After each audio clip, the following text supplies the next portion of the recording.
Hello दोस्तों, आज की कहानी है जिस्म की भूख भाग 57। कमरे में एंटर करते हुए उसे एक नज़र देखता है। अंशिका काफ़ी हद तक मुतमईन लग रही थी। ऐसा लगता था मानो उसे इस पल का ही इंतज़ार था, पर फिर भी उसे यकीन नहीं था कि निमेश उसे ढूंढता हुआ यहाँ तक आ जाएगा। तुम ठीक हो ना? बात तो शुरू करनी ही थी। दिल में मचलते अरमानों को आज फिर एक बार मौका सा मिला था कि शायद वो कुछ कहे, पर वो चुप थी। वो उसके सामने बैठी थी, अपनी हथेली आपस में जोड़े किसी गहरी सोच में डूबी। तुम ठीक तो हो ना? उसने उसके हाथ पर अपना हाथ रखना चाहा कि पीछे से आई आवाज़ ने उसके हाथों को वहीं रोक दिया। भाई, कितनी बार एक ही सवाल करोगे? ऑफ कोर्स ठीक है, वो अंदर आते हुए वो चहका। सिद्धांत बेबसी से उसे देखने लगा। क्या था ये लड़का जब उसके दिल में को हालात बदल देता है। विक्रांत, तुम्हें आराम की ज़रूरत है, यहाँ कर चोंच लड़ाने की नहीं। रात इतनी हो गई, शर्म नहीं आती तुम्हें? दांत पीसते हुए इसके एकदम करीब आकर बोला। बदले में मुंह पर हाथ रखे औरत की तरह हंसा। भाई, आपके कमरे में आने से मुझे शर्माना चाहिए। अंशिका, मुझे शर्माना चाहिए? उसने वजाहत चाही। अंशिका ने तुरंत नाम में सर हिलाया। भाभी, सिद्धांत ने गुस्से में उसे याद दिलाया। हाँ भाभी वही, विक्रांत ने खींच कर कहा। किसी दिन तुझे सिखाते सिखाते मैं ना भाभी बोलने लगूँ उसे। सिद्धांत सोफे पर बैठता हुआ बोला, जबकि विक्रांत कूद कर बेड पर आ बैठा। तुमने बताया ना माँ को? अंशिका ने आंखें छोटी करके उसे उंगली दिखाते हुए विक्रांत कॉलर ऊंचा करते हुए खुद को शाबाशी देते हुए बोला। अगर मैं न बताता तो आज वो क्या नाम था निमेश। रानी साहिबा के आदेश कैसे मिलते। गजब बेइज्जती कर दी बेचारे की, उसने ताली बजाते हुए कहा। अंशिका चुप हो गई। ये चोट कैसी लगी तुमको? हाँ, सिद्धांत ने अंशिका के उतरे चेहरे को देखकर जल्दी से बात बदली। अंशिका ने भी उसकी ओर ध्यान नहीं दिया। वो ये चोट क्या बताऊँ मैं आपको? मैं कार चला रहा था कि अचानक सामने खड़ी बुलेरो में मेरी कार जा लड़ी। वो बस मुझे चोट आई तो जालिम तो बच गई, जिसे देखकर मैं सामने देखना भूल गया था, उसने अपने चेहरे को मासूम बनाते हुए कहा। अंशिका के मुंह से हंसी का फुहारा निकल पड़ा। सच बताना, वो हसीना कातिल लगी ना? उसने जरा झुककर राजदारी से इससे पूछा कि विक्रांत ने दिल पर हाथ रख लिया।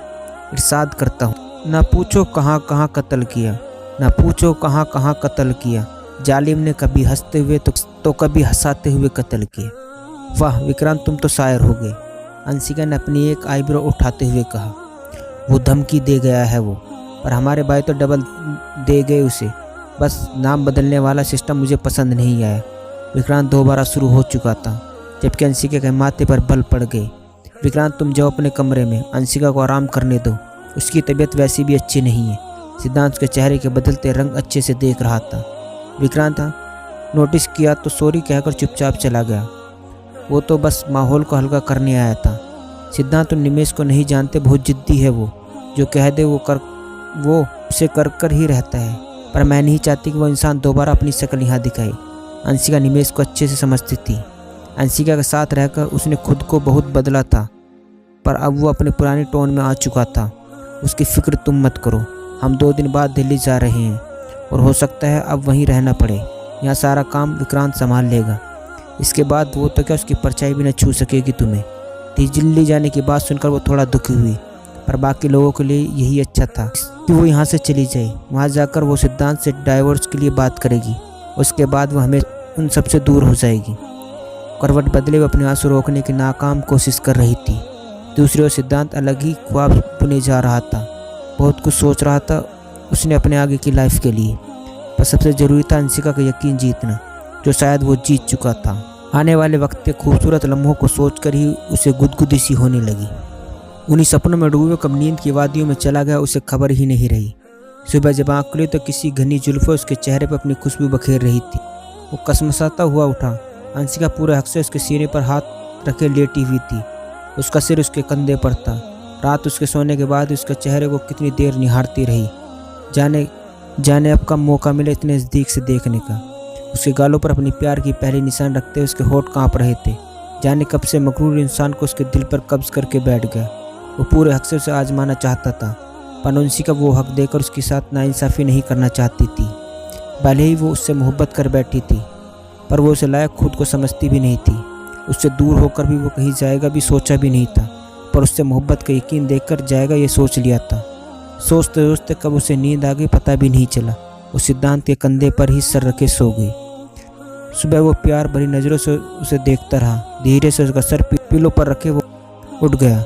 सुबह सुबह कहाँ जा रहे हो? सज धज कर जाते विक्रांत को देखकर उठ गया। ससुराल जा रहा हूँ, बुलावा आया है। विक्रांत गाड़ी की कीज घुमाते बोला। अच्छा है, कुछ दिन वहीं रह कर आना।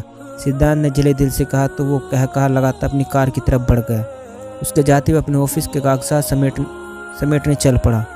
कल सुबह ही उसे दिल्ली के लिए निकलना था और उससे पहले विक्रांत के सारे काम हैंडओवर करने थे। वो यहाँ से जाना नहीं चाहता था, पर यहाँ रहकर वो अंशी को कभी हासिल नहीं कर सकता था, ये भी वो जानता था, इसलिए जाना ज़रूरी था। अंशिका नहाकर फ्रेश हुई तो किचन में चली गई। वहाँ प्रभा के साथ 2 लड़कियाँ और थी। उसे देखकर वो खुश हो गई।